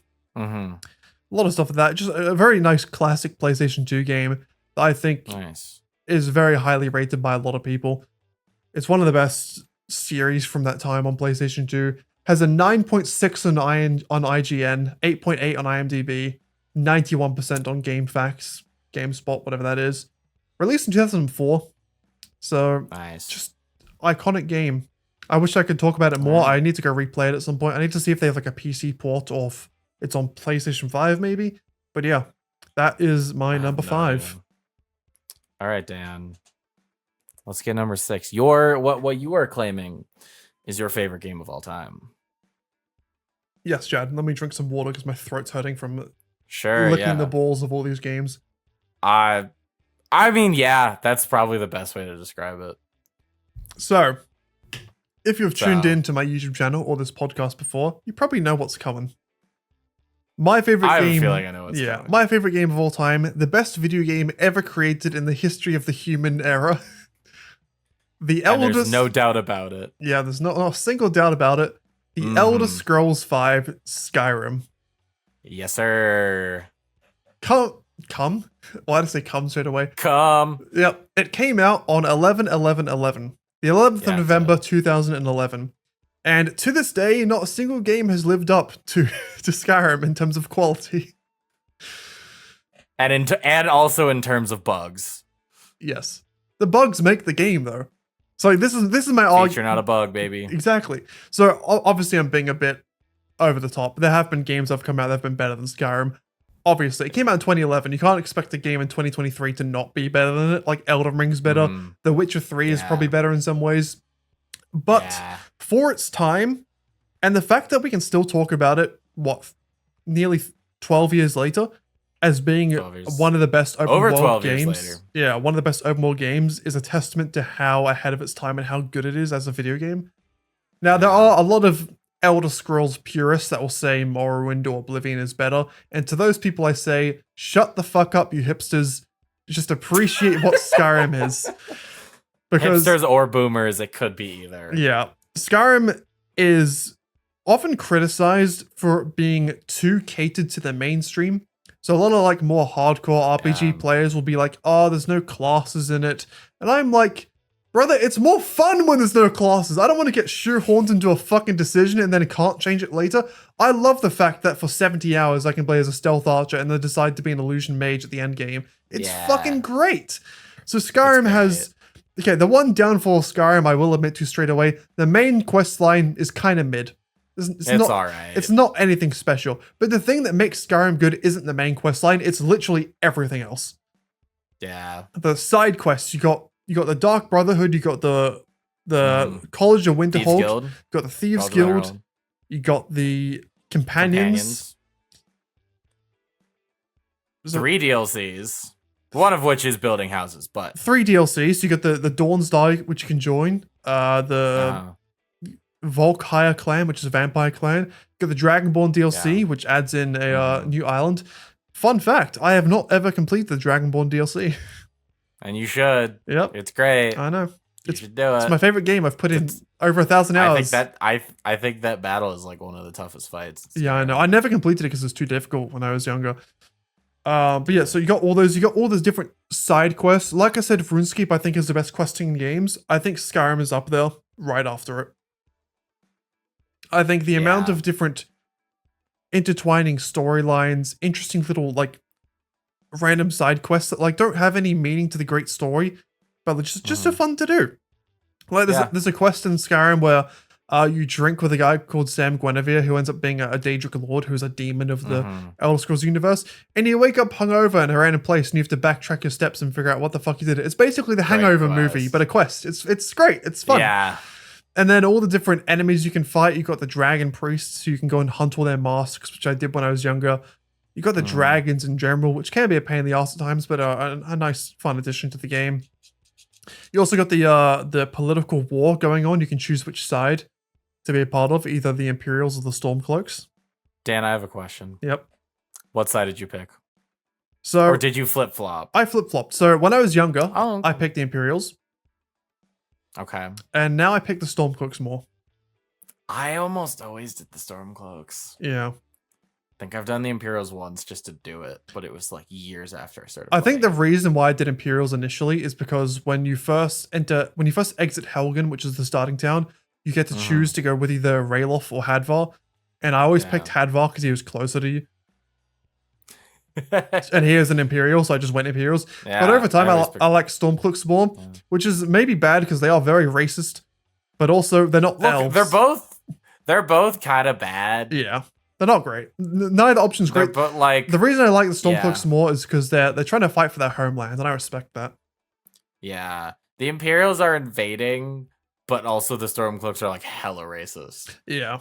Pick your poison. I mean, honestly, like most But races in that are probably But the racist. Imperials have ties with the Aldmeri Dominion, the High Elves, who are And I even hate more 'em. racist than the Hate them. way more They're the racist than the worst. Stormcloaks. The High They're the Elves, worst. especially because in ESO as well, I played a lot of the High Elf storyline in the Somerset Isles, and they just straight up, if you don't have like the right, like, if you're trying to go over to Somerset to live, even as like a Wood Elf who was like another elven race, if you go over there without the right documentation, they just straight up enslave you. So they're like very bad. So yeah, I pick the Stormcloaks now most of the time. I also like to roleplay in Skyrim quite a bit. So if I'm roleplaying a character that would be in the Imperials, I'll join the Imperials. Stormcloaks, join the Stormcloaks. But yeah, similar to RuneScape as well, another reason why I like Skyrim so much is the skilling system. So whereas RuneScape has 99s, Skyrim has 100s. And I'm sure you've seen the iconic memes, speech 100 when you're rizzing up a girl or something like that. Or like sneak 100 when you're hiding from the cops, you know, that type of thing. There's a lot of skills in Skyrim, a lot of magic skills, a lot of combat skills, and then like sort of like other skills like thievery, speech, lockpicking that you can get to 100, and there's different skill trees in them. And there's been things in the skill trees that aren't that great, and there's been improvements made to them by mods and stuff, but overall they're pretty good, they're pretty fun to play. You can kind of build your character however you want, and you're never really going to struggle. I feel like with a lot of other RPGs, if you don't build your character in a certain way, if you spread yourself too thin, you're going to struggle. That's why I struggled with The Witcher when I first played it, because if you don't put your skills into the right things, you're kind of just fucked after a while. Whereas in Skyrim, you can kind of do whatever the fuck you want, and you'll be fine most of the time. Yeah. Unless you play on legendary difficulty, which is insanely difficult, like just stupidly difficult. Because I don't think I've ever done it, because I think I played Skyrim when I was young, and then when I go back to it, I'm like, I kind of want to struggle, but also like the gameplay is hitting one button to just whack over and over again. Yeah. I mean, there's more to that. Yeah, like it is simple combat as well, but I also appreciate the simple combat. The story and the role play ability is the fun part. I'm just kidding. I think no other game to this day, not a single other game has made me feel as immersed in the world as Skyrim has. Just like it could be like 1 a.m. in the morning, lights are off, headphones are on, I'm locked in, walking through some random bumfuck region near Markarth. There's nothing much going on, but you're so immersed in the game, you forget time even exists in the real world. And no other game to this day has done that for me, as well as Skyrim has. But like I was saying before, with the skill trees, they can be improved with mods. Now, this is a bit of a controversial thing about whether you think modding elevates a game or should be considered a separate thing. Now, the reason why Skyrim is my favorite game is obviously because I think the base game is very good, but also because all the mods that have come with Skyrim, because Bethesda have allowed people to mod their game, makes it the best gaming experience ever. And I think that is something you can attribute to the game itself, because you have stuff like GTA where, like, yes, there are mods in GTA, but only recently has the source code actually been put out there for people to really tamper with. With Skyrim, Bethesda just put it out there straight away, and they're like, have fun, create whatever you want. And people have created some of the most incredible things you can imagine in Skyrim. You have people recreating the whole of Oblivion and the whole of Morrowind in the Skyrim engine. You have people, there's the Elder Scrolls, that's the Elder Scrolls Renewal project. You also have the Elder Scrolls project where they're making the entire map of Tamriel, which is the continent Skyrim is on, in Skyrim, that you can just play. It's not out yet. I don't know if it will be for a few more years because it's a massive undertaking. But you have that. You have everything down from dumb weapon mods where you can use a dildo and a lightsaber as a sword, up to some of the most complex storytelling you've ever seen in gaming. The Forgotten City is a mod in Skyrim. Fantastic. That won writing awards and is now its own game because of how good it was. Like, that's incredible. And then you also have other things, whole entire different games made within the same engine. I can't remember the names of them off the top of my head. Oh no, I can. Enderall. Enderall is a Skyrim mod which completely overhauls the entire game to where it's a completely different game. It's not even Skyrim anymore. Its graphics look different. Weapons and weapon play look different. The map is different. Completely changed just from the Skyrim engine, the assets put into the Skyrim game. And it's incredible that a game from 11 years ago, well, not longer now, 12 years ago even, can do stuff like that just with people having the passion and dedication to modding this experience. And like there are mods I haven't even mentioned, like small gameplay tweaks, like changing the UI to be better, changing certain storylines to have more different options.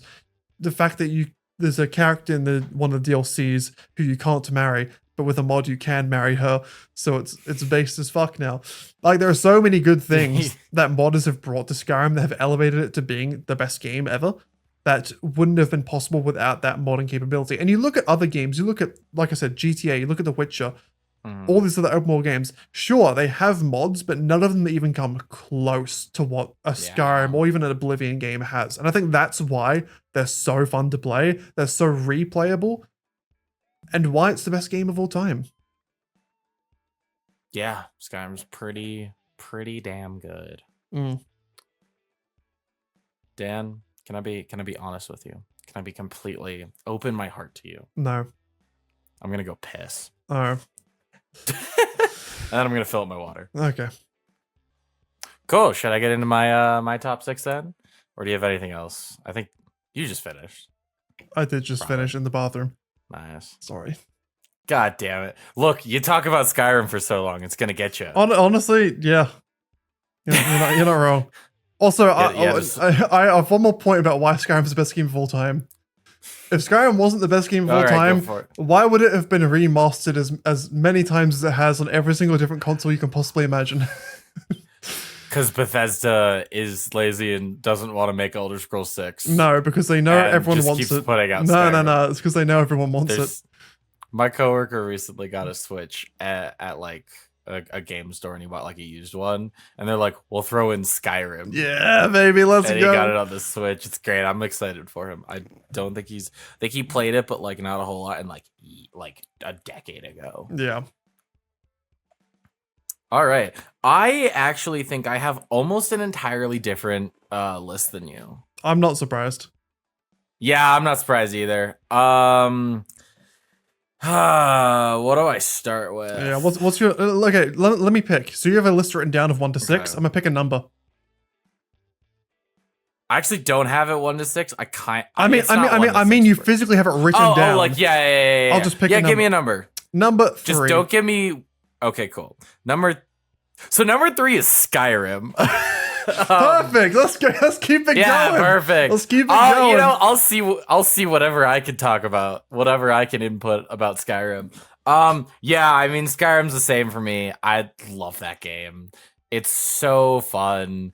It's so wacky. Like you start just running up a sheer cliff, and it works because you just go back and forth, hitting X over and over and over again until you move up like slightly. It's great. Yeah, like the glitches is what makes the game so fun, in my opinion.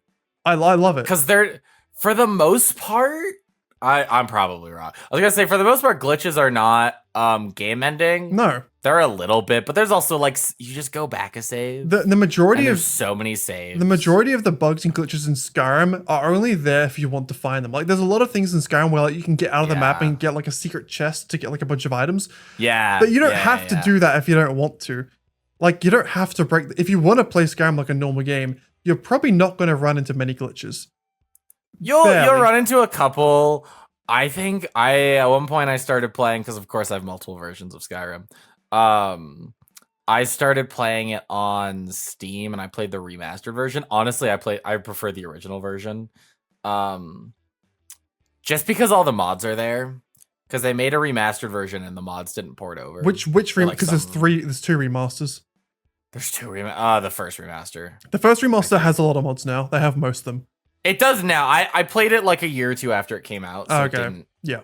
I didn't have a whole lot of mods. Yeah, it's better now. It kept breaking for me. Fair. I think for whatever reason I started a run, and the camera was like vibrating a lot and like spinning, and all of a sudden you're like in the air. Yeah. And this is like you're on like the carriage going. Yeah, it's the like. I've never had that happen to me. I really wanted it to. I've never had it happen. I've only had it once. It's really weird. Yeah, that is that's the thing that breaks the most in Skyrim. It's rarely it's the game itself. It's the fucking mod menu. Trying to actually install the mods is hell, because if you try and install like 200 mods, there'll be one that doesn't work, and you have to figure out which one it is. It's awful. Actually, that's exactly what happened. Is I booted one mod up, and I don't even remember what mod it was. I think it was a quest mod too. So it's like, why does this affect Helgen? Yeah. I don't know. But yeah, Skyrim's great. I always play it as an Argonian. I play an Argonian a lot. Interesting. Or a Khajiit. I have found that when I play like fantasy games, I just tend to go towards the weirdest, like, or the weirder thing. That's strange because I always like my typical thing now is I have a fantasy character based on myself. Oh, nice. So and the name it's Daniel, but spelt Danyuul, which is very similar to like Skyrim dragon speak. Yeah. His name is Daniel Dragonhearted or Daniel Dragonheart, Nice. either one. And I always pick like a Nord type character to get fit with that. I'll play a Breton a lot because I use magic. I very often go for, like, I'm playing D&D right now, and I'm like, my character is a satyr. I don't know what that is. I don't think I've ever played an Argonian ever. Half goat, half man. Yeah. Yeah, I think I've played Khajiit a few times. Argonians are great. Khajiits are fun. I played them a good amount as well. Khajiits are fun because they have plus 10 damage with unarmed fists because they have claws. So when I play Khajiit, I like to just be a brawler. Just fucking... You can start the game like that. It doesn't last very long. Oh, no, you can get upgrades. That's true, but modded upgrades or just... Vanilla. Because how many vanilla upgrades are there for one-handed fighting? Well, you can get the gloves of the pugilists from the Rifted Undergrounds and then disenchant them and then put them on different things. Oh, that's true. You can go through the struggle of doing all the like enchanting weird hacks. Yeah, Skyrim's great. Play it. It's Oblivion and Morrowind are good too. I've played Oblivion a decent amount, not as much as I have Skyrim. Haven't played Morrowind. I feel like the scale between Morrowind to Skyrim is Morrowind, you can do a lot more. Like, it's a lot freer, but it's also harder and like buggier and like it's a lot weirder and maybe has better story. Whereas I think Skyrim's a lot more refined, but is like a little more restrictive, like, less able to, a little more restrictive. Like with Morrowind, and then Oblivion's in between. It's like with Morrowind, one thing you can do is you can create your own spells, and you can power up a spell so that when you can jump over the whole map, for example. And it's just ridiculous. Yeah. I think the thing about Morrowind, well, there's a scroll you can find in Morrowind where it's like you find like I think it's either a scroll or like a potion. And it's like, this guy's like, yeah, I figured out how to fly. And he does it and he just jumps way into the air and then just falls down and dies. It's great. Very nice. Yeah, it's like, yeah, I think the issue with Morrowind for me, maybe this is a bit hypocritical coming from somebody who plays RuneScape, is that I think it's also very dated now, Morrowind. In terms of like the UI, the graphics, the systems, it's very, very dated. So if there was a Morrowind remaster, which there should be coming, then I'll probably play that. But yeah, that one was Skyrim. Good pick from me. I'm happy I picked that one. Yeah. I like this. Give me another one. Don't give me one. That's the last one I'm gonna talk about. Okay, go with number 5. Number 5, I have Arkham City. You played Arkham City, right? Play any of the Arkham games? Nope. I love it. It's a style of game that I love. Because I'm just a comic book nerd and I love all that kind of stuff. But it's also it's. I have found that a lot of these games that are going to be on here are very much like single player story games because that tends to be my preferred. But Arkham Asylum comes out in a year that I don't remember. And it's like well regarded. It's very good. You get Kevin Conroy and Mark Hamill, who voiced Batman and the Joker in Batman the Animated Series. They're fantastic. R.I.P. Kevin Conroy, great man. Fantastic voices. And you go through Arkham Asylum, and it's like, it's open world, but it's relatively small in the sense of like you're on an island, and on the island is mostly an asylum. Right. And you fight a bunch of people, and it's great. I actually can't remember if I finished Arkham Asylum or not. I have finished Arkham City multiple times. I've gone back and replayed it. I honestly should replay it. Wait, so which game is it that's on your list? So I'm talking Arkham City. Okay. Arkham City is the game that came afterwards, and is, in my opinion, the best of the Arkham games. And it's just the right opinion. You don't argue with me, or do. I don't care. I can't. I haven't played them. I was gonna say you haven't played it. You should play them. They're fun. I'm not really that big of a Batman fan. Fair enough. Like I prefer like Spider-Man way more. Spider-Man games. Spider-Man's definitely a lighter tone. Yeah, I will say right now, I actually didn't put Spider-Man on this list. Fair enough, I didn't either. And it's mainly Spider-Man's great. I haven't replayed enough to maybe put it up there. Like, I think all of these games are games actually every single one of these games are games I've replayed like a ton. Yeah. Because they are so good. Arkham City is so good. The boss battles are great. The story is great. The gameplay is fantastic. The music's great. It updates a lot of things that is not in Arkham Asylum. The story is after, like, it's 18 months after Arkham Asylum. The guy who was running the asylum took credit for something that Batman did, and essentially becomes the mayor of Gotham, and then buys a big area of like Gotham slums and makes essentially a city a prison, which is Arkham City. And it's just blocked off with massive walls and like a security force. And he basically went, all the prisoners go in here, do whatever you want. Oh. Because the Arkham games had a thing that's like the Spider-Man games don't worry about, is where you have this superhero game and you want to be in this big open world, but it's like, if crime is running rampant, then where are all the civilians? Whereas in Spider-Man, the Spider-Man games, like the PS4 ones, they don't, or I guess PS5 as well, they don't, like, they're like, people are out and about. It's really only maybe the end of the game where crime is as rampant. Whereas in all the Arkham games, crime is just like everywhere, and it's like horrible. It's great. The gliding system's very fun. The fighting system's great. It's a lot of combos. It's the one thing I think the Spider-Man games need to do better about, and I think Spider-Man 2 did a better job than Spider-Man 1 on, is boss fights.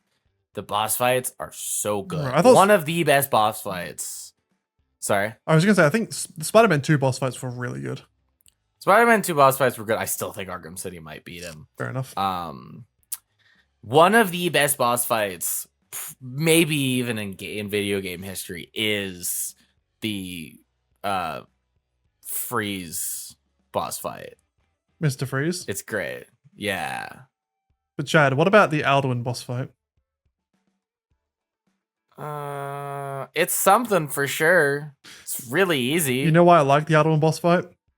Because it's really easy. Technically, you don't even have to attack him once. Oh no, you have to hit him once at the end to get the final hit, but you can just let Sun fucking kill him. Yeah. It's great. Yeah. It's so stupid. But Mr. Freeze boss fight, essentially what you do is you go into this big room and you have to beat him. He's stronger than you, so you can't just walk up and punch him. You have to like sneak up on him and essentially hit him. Every single time you hit him in a certain way, it does damage. He learns from it. You can't hit him that way again. Right. So you have to change up your tactic every time, and it's very fun. Arkham City's great. I love it. It's fantastic. I want to say they've remastered it for PlayStation 4, and I think subsequently PlayStation 5, probably for the Xbox as well. It's on Steam. Go give it a play. It's really fun. If you like Batman, you like a good story game, it's probably the best Arkham game. And there are 3, right? There's technically 4, so it's weird because it's a trilogy, because there's Arkham Asylum, Arkham City, and then Arkham Knight. Yep. There's also Arkham Origins, but that was made by a different studio and is the worst one. The story is fun and it has some fun boss fights, but I think it's clearly like got put out before it was done. Right. Okay. Yep. Because the city is like empty, like nothing is going on. And it's a little clunkier, it's a little glitchier. Arkham City is the best one. There is a theme that I have found when I was like just looking up some general facts about all these games, is that Nolan North is like voiced in all of them. I can see which games are coming next then. Maybe I don't. There are some of these where I'm like Nolan North is in there and he plays like a random person. So in Arkham City, he voices the Penguin. So like, Okay. Not too random. Troy Baker's also. It's also look Nolan North and Troy Baker They're in are everything. just in like every video game ever. Yeah. What? Okay, I have a question. So you say you know what the next one is, or maybe that. Yeah, actually, you know what? No, what's the next one? Uncharted 4. Yeah, okay. So that's my first. That's probably my top game. Okay, so we'll is get to that Uncharted later. 4. Yeah, we'll get to it later. A little spoiler. I like Uncharted. I don't know, give me another number. It's kind of fun. Give you number 2. You have number 2. I got Mario Kart on there. Which one? It's a so I'll get to that in a second. It's Okay. a simple game. It's so much fun. I went back and forth because the 2 main Mario Karts that I have played personally are Mario Kart Wii and Mario Kart 8 Deluxe, which is the one on the Switch. Yep. Played a little bit of Double Dash, but not a whole lot. Don't even know what that is. It's Mario Kart Fuck game. is Double Dash. It's an older one. Oh god. I don't remember what console it's on. Yeah, I've played 8 quite a bit. Well, maybe not quite a bit, but I have it on my Switch, and I've played the Wii one. Actually, my favorite Mario Kart game is the DS version. Oh, actually, it's not as old as. Oh, it's the one that came before the Wii. It was on GameCube. Right. Yeah, my favorite Mario Kart is the DS version, which I think is just the Wii version on DS. Maybe Because I also know that they put out I think a couple on the DS. Possibly. Because Deluxe, I want to say, was either a DS or a Wii U game, or Mario Kart 8. Sorry, I think was a 3DS game that they ported over for the Switch and then added to it. Oh no, it's literally called Mario Kart DS. Came out 2005. Oh, that's my favorite because I remember back when I was in public school, primary school, like 4th grade, I'd occasionally go to this like after school like kid hangout thing because my dad was working, my mom may have had like something on, and all the kids there would have a DS. We'd just all play Mario Kart together for like an hour. It was such a good memory. That's why like that's my favorite. That's why I put that on the list because I was like I didn't know if any Nintendo games were gonna make it. This is the only Nintendo game that made it. I had a couple other contenders like Wii Sports and Super Mario Galaxy. But this one made it because I'm like, I played it as a kid. I'm still playing it. The game I'm putting on here is gonna be Mario Kart 8 Deluxe for the Switch. Originally, without the DLC, it would have been the Wii because I think that the Wii maps are better. The DLC added first of all, the DLC makes it like 98 maps. Yep. I think that's the right number. There's so many of them. And the stuff that the just additional things that the Switch has done, I think is great. They've added a bunch of the good Wii ones and a bunch of other good maps. For a while I was real mad that Diddy Kong wasn't on Mario Kart. So I used to play as Diddy Kong on Mario Kart Wii. He finally got added to the DLC. So what? Like Diddy Kong was your main? I think my main Diddy Kong or Yoshi. Mine used to be Boo for a long time. Interesting. The ghost. I don't think he's on Mario Kart. Yeah, I know who Boo is. Yeah, and now mine's Bowser because of Jack Black. Nice. I don't think the Boo is in Mario Kart 8 Deluxe. Oh well, sad. Kind of sucks. Yeah, no, they put all the like Koopa kids in it, and it kind of sucks. Yeah, because I think it's stupid. Because if you look at like Super Smash Bros, Bowser Jr. is one character, and then all the skins are just the Koopa kids. Yeah, that's dumb.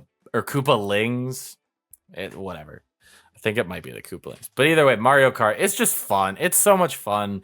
It's a good combination of like some amount of skill and also just random chance, which is what I think makes it great. You could play the same like Grand Prix with the same people multiple times and get different results. Because like you might just get fucked on one map or you just keep getting hit over and over again. And there's just so much variables you can change around. Like you can change the difficulty of the like the computer players, or you can change the items. I think the changing in items was a really cool addition that they did in this Mario Kart. I love doing frantic items. It's fun getting a bomb in like second place. What's frantic items? Frantic items, essentially what it does is you get all of the same, it's all the same items, but it's a little bit wilder for what you might get. So like in first, second, and even third, you're getting like green shell, banana, coins, maybe like a red shell in second and third. Yeah. You're not getting a whole lot. I've gotten like bombs in like second place. And it's just a little more like you get some of the wilder things more often. Yeah, because I think that's pretty fun. Custom is really fun. That's one reason why I think I like Mario Kart, but I get sick of it very easy, is because you almost get punished for being too good. Like if you're constantly in first, you're probably not going to win the race because you'll just get bombed at the end or something. And that kind of annoys me. Yes and no. I mean, it depends on how you play, but that's what I think is fun, is that you're not always getting first place. Because if it was, because the thing is Mario Kart, I know I want to win, but that's the fun part. No, it pisses me off. But it's not fun if you win all of the time. Yeah, it is. That's why. Of course it is. No, it's definitely. No. Bro, you're telling me if I go 100-0 in FIFA, I'm not going to be happy as hell? Yes, I am. Yeah, but that's because that's impossible. Yeah, I know. That's an insane thing to think you could do. No, I'm a selfish dick. I want to win. Fair enough. Mario Kart. I enjoy Mario Kart. It's very easy. Like I put it on at the end of the day. So do you play by yourself? Not really. Actually, I don't own Mario Kart. No. My girlfriend does, and I play at her place. Yeah, because I don't think Mario Kart is a game I could play by myself. I think I'd only. No, I think I could if I was really bored. If I was really bored, I could, but I wouldn't. It wouldn't be the game I go to. It wouldn't be something I'd choose to play. I could see as like I'd switch it out for like just sitting on my phone. I could like just play Mario Kart instead. Yeah, I'd much rather play like a Forza Horizon if we're going for like a racing game.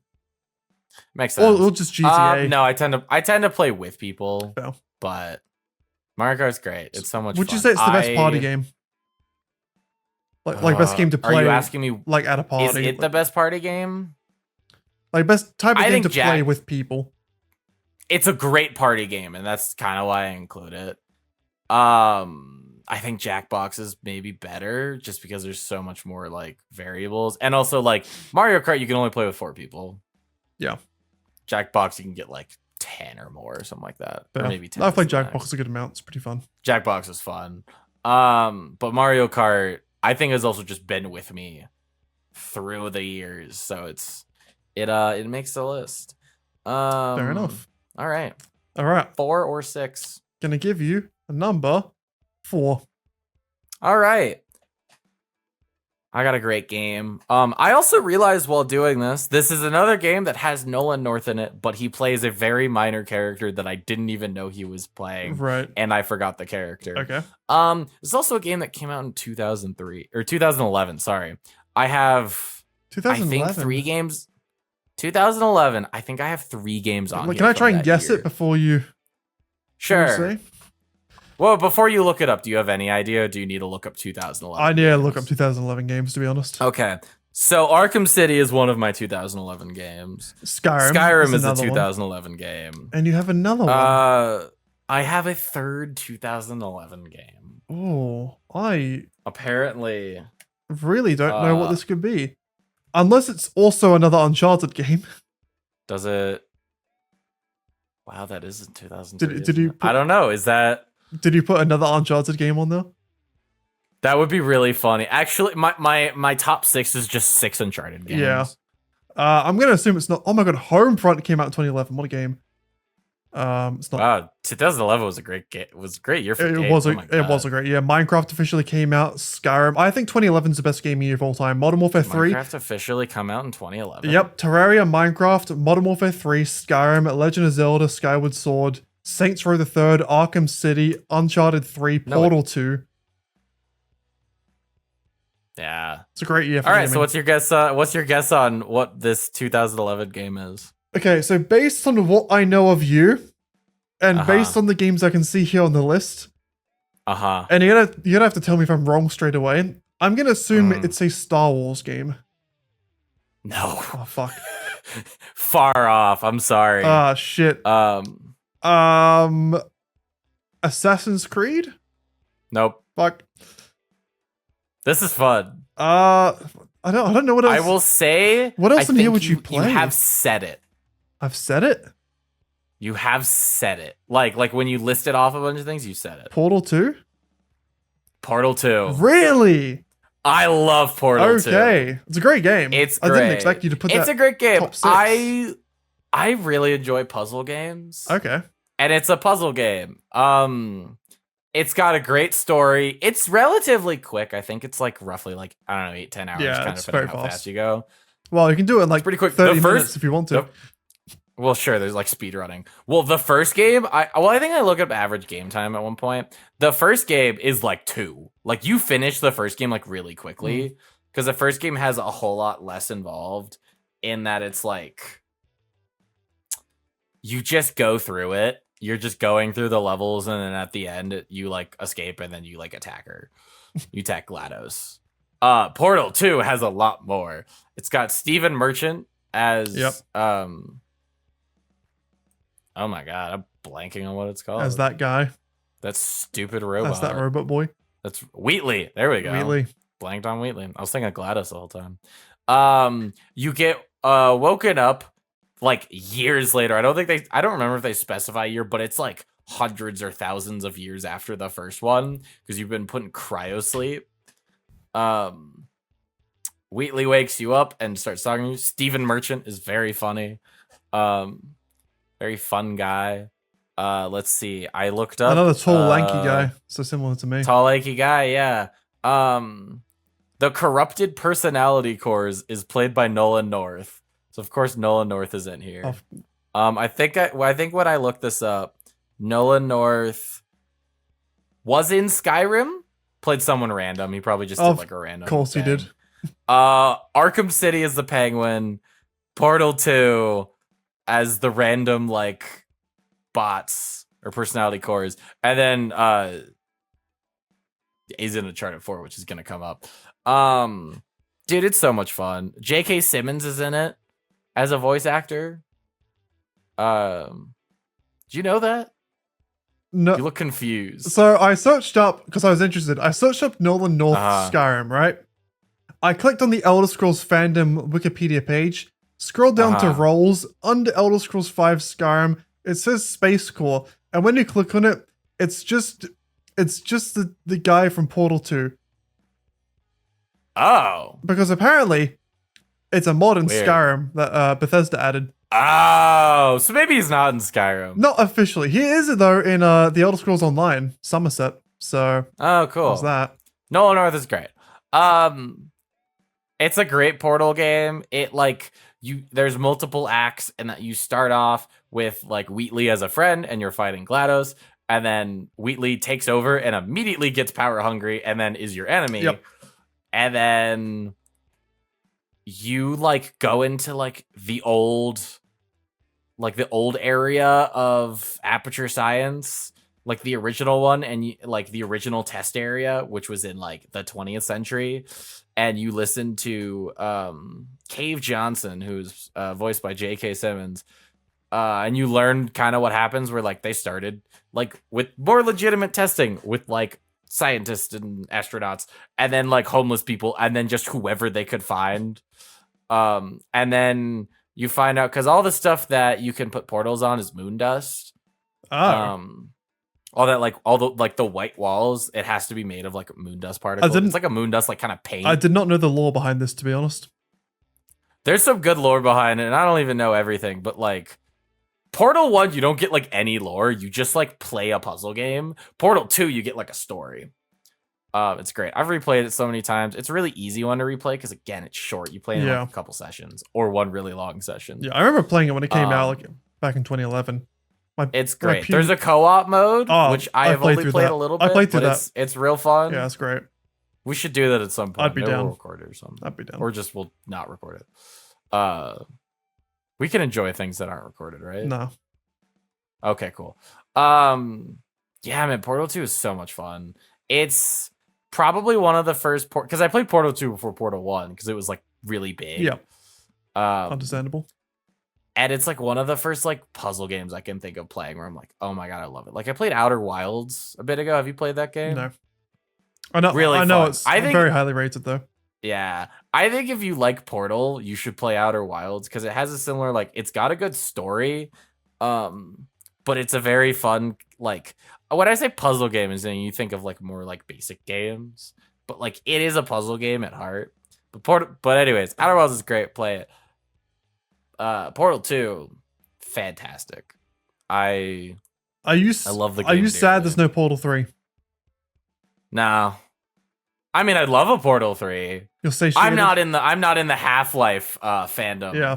That is I was gonna say Portal or Half-Life. Yearning and dying for Half-Life 3. I haven't played any of the Half-Life games, but Portal's better. People that have played both will probably tell you that Half-Life is better. I have fully finished Portal multiple times. I don't think I've finished either of the games of the Half-Life games. Right. Yeah. Will Valve put out Half-Life 3? Probably not. Probably not. Yeah, probably not. Which sucks, but probably not. Yeah. They should though.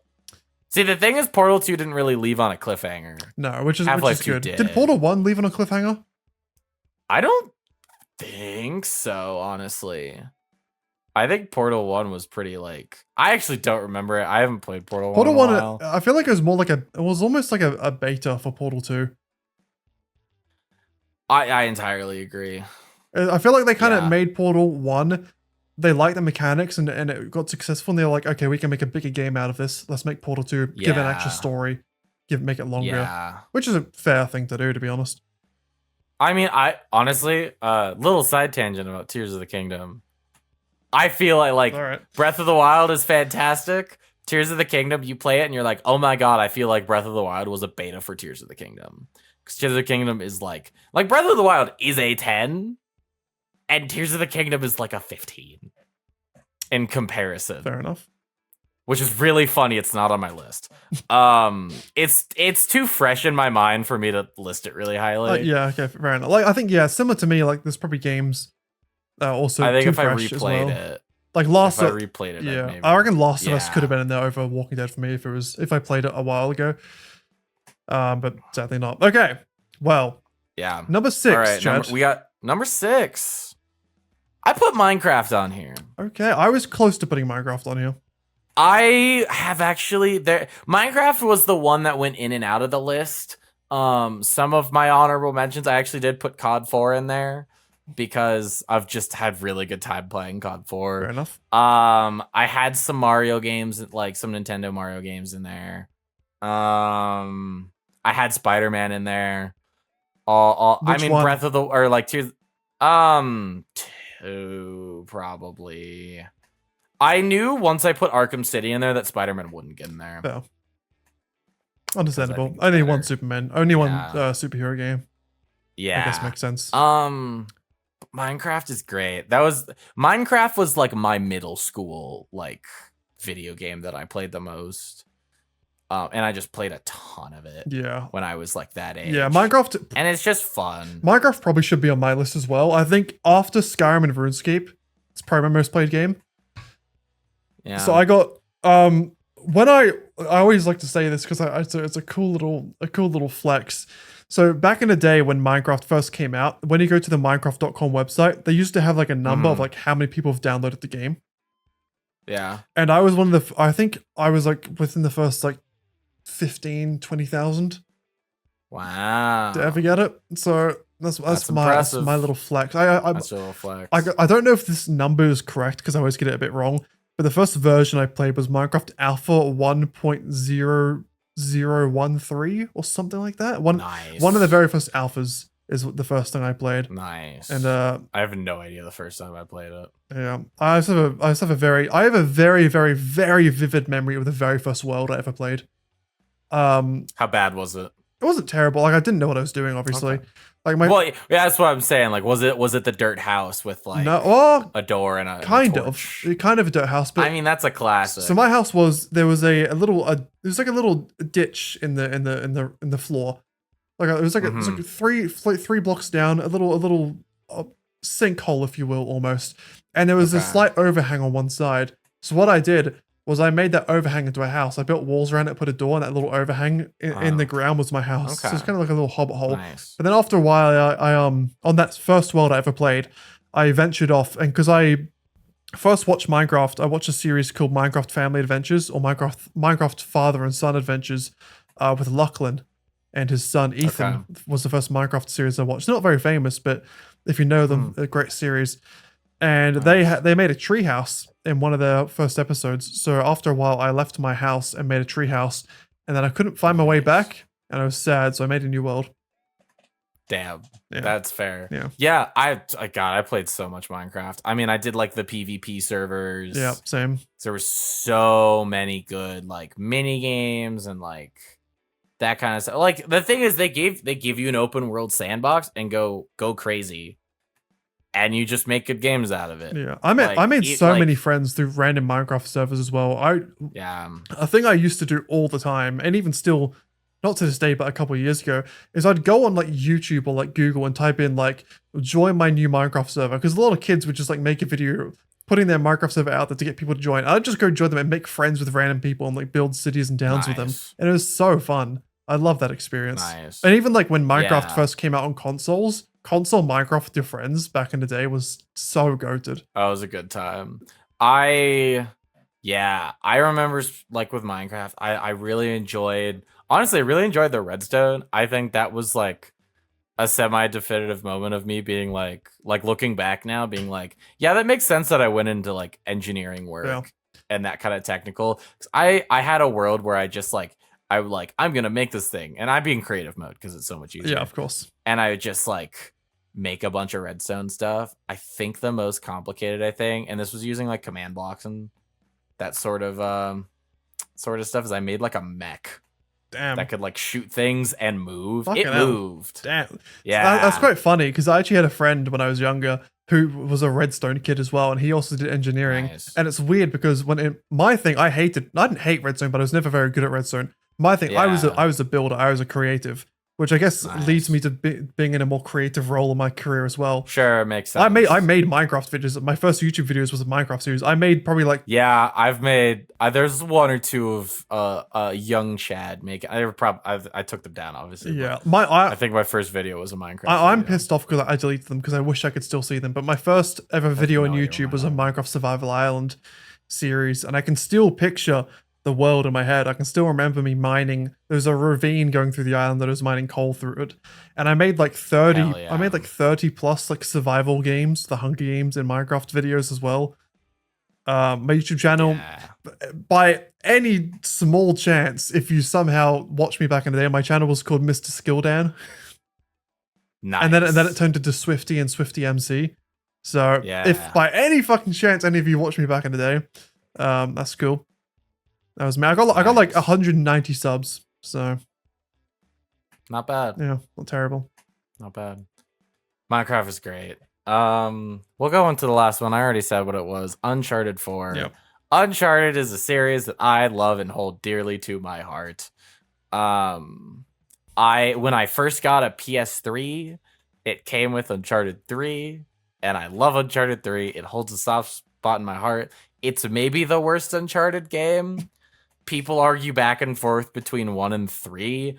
I think 3 is better because I think 1 is a lot more repetitive. You haven't played any of the Uncharted games. I tried to play. So I have the collection on my PS5 or PS4, and I started playing 1, and I just couldn't get into it because with 1, the controls are so fucking janky. Like I was trying to kill people, and I just kept missing. I was like, I can't shoot. It's so difficult. That's funny because I think Uncharted 1 is so the thing is, like, as far as a shooter goes, it's all right. It's not as bad as GTA whatsoever, but it's also like it's not like a COD. GTA is not that bad. It's not great. You also play on PC sometimes, or have. I think PlayStation GTA's shooting isn't great. Like Uncharted shooting is way better. Not 1. But it's also not COD. 1 is weird. 1 was like I carried a pistol the whole game and did headshots, and that was the best way to go. That's what I tried. I just couldn't. I got to. Maybe you're just bad. Maybe. Maybe it's a skill I also issue. really struggle with the movement. Like, there's a section at the start of the game where you have to like jump through this like ruin section, and I really struggle with that. So the part of the game I got to, you could skip to 2. so in Uncharted 1, I got just past the part where you crash the plane on like the other island, and I stopped. Then I stopped, which was like an hour or 2 in. It's the series is so great. I pick 4. Now anyone who's played Uncharted will go, well, why not 2? 2 is also very good. Some people like to argue it's the better one. Some people like to argue it's 4. It's 4. I'm saying it right now. It's 4. I think it's the best story. The updated graphics when they went into the PS4 looks great, which is nice for a story game because you get some pretty good cinematics. I think the gameplay is refined. It's also, it is the last one, and they were pretty. It's not technically the last one, but they were like, this is the last Uncharted game. It very much felt like the final Uncharted game. Like it took everything and it brought it together. There's technically a game after that, but it's not with the main character. Right. It's with 2 other side characters.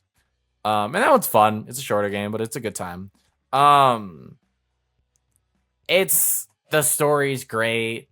It introduces Nathan Drake. It doesn't introduce Nathan Drake. It introduces his brother, which they've never talked about whatsoever until that game. And they basically are like, yeah, well, he thought he was dead, and it turns out he's not. There's some double crossing. There's lies that have been told. There's great settings. There's great like set pieces. There's great battles. It's beautiful. Well, okay. Beautiful game. I got a question for you. As someone who who's only played a bit of Uncharted 1, can I jump straight into Uncharted 4 and just play it? Yes. You entirely can. God, I think you could, because I started in Uncharted 3. And like, yeah, there's gonna be like maybe a reference or 2 here or there. I think you could go straight into Uncharted 4 if you wanted to. I think what you would then do is then go, man, I love this game, and then go back to the other ones. Because that's what I did with 3, where I loved it. I'm trying to think of the order I played it in, because I didn't go back to 1 and 2 for a while. I maybe did 4 first and then did 1, 2, and then replayed 3 and then went to 4. I've replayed 4 multiple times, where I think I've only played 2 once. I've played 1 once and 3 probably twice. Okay.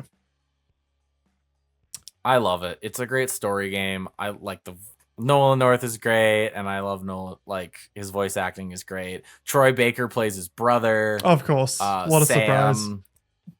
Right. Sully is a great character. He's finally like married to like the person that Elena, who is like throughout 1 and 3. I don't remember if she's in 2. I don't think she is. No, she is in 2. She is in 2. Throughout the whole series, you're like, they're gonna get together, maybe. They're married in the 4th one. Lovely. Yeah. Love to see play it. Crash Bandicoot at the beginning of the 4th one. Play the actual game, Jad, please. It's a good game. Yeah, probably. I should. I'm sure there's one on PS5. Yeah, probably. Music's great. Fantastic. Yeah. How was the movie? 100% recommended. Movie wasn't good. Tom Holland is fine. He's not as snarky or like sarcastic as Nathan Drake is. Mark Wahlberg as Sully is a dumb choice. He doesn't resemble him whatsoever. They do the stupid Hollywood thing where at the very end he gets his mustache. Of course. It's stupid. Yes. It's a mustache. It's like, sometimes they have like, it's an origin story and they don't get like their iconic look and then at the end they do it and then they have a second movie. Yep. Yeah, they do that with a fucking mustache. That's great. At the end. Beautiful. It's awful. Beautiful. There are some good parts that like, it's like clearly they have like done some research, but then there's parts where it's like, why? And anyone who says you can't make a good Uncharted movie, Indiana Jones exists. That's all it is. Mid. That's essentially all one thing I have heard a lot of people say is that the Uncharted movie, if it wasn't an Uncharted movie, if it was just a different movie, it's actually not bad. But trying to be Uncharted, it's bad. That is entirely true. It is mid-action movie. But the fact that they titled it as an Uncharted movie makes everyone that's played Uncharted hate it. I don't hate it because I understand what happened. Or I understand that portion of it. It's like, it's not that bad of a movie. It's just obnoxious that it's like... an Uncharted film. It's Uncharted for no reason. Yeah. They do take some of the stuff from Uncharted. They also butcher some of the stuff from Uncharted. I do think Tom Holland as Nathan Drake makes a well joke, which I thought was really funny because in 2 of the games, Nathan Drake walks up to a well and just goes, well, well, well. And there's a long pause, and then the other person goes, shut up. That's fucking stupid. And it's great. And I think Tom Holland does that in that movie, and I appreciated that. Yeah. I don't think anyone else did, because if they don't know Uncharted, it's just a stupid joke. But I was like, okay. I think that happened halfway through the movie, and I was like, all right. Because I'm gonna start enjoying it. Because I didn't have a bad time. If I remember correctly, Tom Holland's actually a fan of the series, and that's why I wanted to play the character. I think so, yeah. And that I like Tom Holland. I don't think he's perfect. No. Dan, do you know what would have been perfect for Nathan Drake? Nolan North. The perfect actor. Well, Nolan North like 20 years ago, maybe. Yeah. Just because he's like he's older than Nathan Drake. Yeah. And it wouldn't necessarily work. Nathan Fillion like 20 years ago. Who's that? There's this clip. Nathan Fillion. No idea. It's in a bunch of stuff. I don't know. Look up Nathan Fillion. How do you spell his last name? F-I-L-O. Oh, Fillion. Oh, Fillion. Fillion. Oh, do I know this guy? I know. He looks familiar for some reason. He's in Firefly. I haven't seen He's that. in the Guardians movie. Isn't the Suicide Squad? Fair enough. Oh, he wasn't. He looks alright. Sure. So here's the deal. Look it up. If you like Uncharted, look it up, or if you don't, look it up either way. There is a fan-made, like, 30-minute film with Nathan Fillion in it, and it's an Uncharted movie. Oh. And he's great because he looks relatively like Nathan Drake, and he's got this stupid, like, sarcasm where he's, like, tied to a chair and, like, guns to his face, and he's still cracking jokes. He's great. He would be perfect for live action. He's probably a little too old now. You could age him down. I'm sure he'd be fine. Yeah, I guess you could age him down.